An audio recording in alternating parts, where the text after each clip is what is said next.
এই তো মান্যগণ্য সব জঘন্যতম ব্যক্তিরা বলছে, চুদির ভাইরাও বলছে, তা বিচারটা কি শুরু করা যায়? হ্যাঁ শুরু কর। अच्छा তোমরা শুরু করেন, রাত অনেক হয়ে গেল। ठीक है তো সমাজের সবাই সম্মতি দিল, তা বিচারটা শুরু করা যাক।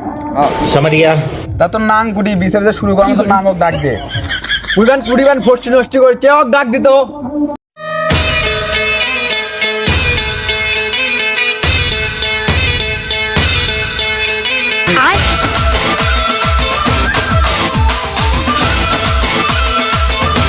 তা মা আর ভাত খাওয়া না কৃষক তুমি? তোকে ধীরে ধীরে শিখে দিনি মাত ধরে কেড়ে রে ক মাতবর সাপ ওই জাউরো প্রতিদিনই লিশে মিশে করে আসে আমার ওপর সেই অত্যাচার করে, প্রতিদিনই হাঁক মারে। এর ভাত আমি খাবো না, এর আজকে একটা ফয়সালা নেমে দেন আপনি। তোর কি ভাতই খাওয়া লাগবে, তার কি কোনো মানে তুই দরকার হয় উঠি বানে খা। দেখ দেখ জাউরো ছেলে ক্যাঙ্কা করে, মনে হয় আমার পিঠিকে এখনই মারবি।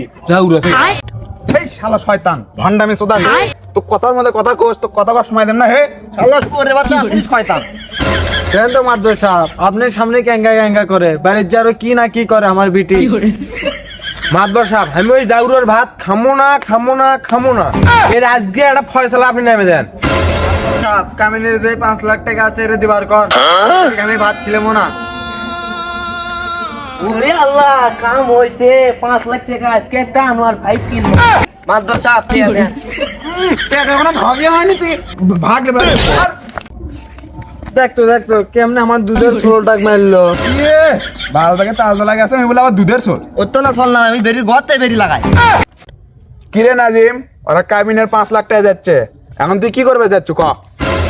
শোনেন মাতবর সাহেব, আমি সকালে উঠে কামত যাই, এরই ফাঁকে ফাঁকে ওই আলিফের সাথে নাং করে বেড়াই, এটা আমি ধরে বেছি।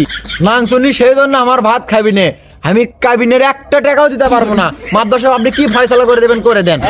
শোনো, ওর কাছে তো 1 টাকা পয়সা নাই, তা সেই হিসেবে আমরা কবা যাচ্ছি তোমার সাধারণভাবে একটা তালাকের ব্যবস্থা আমরা করে দিতে পারি, কি কও? হ্যাঁ ঠিক আছে। মাতবর সাহেব টাকা দিব না মানে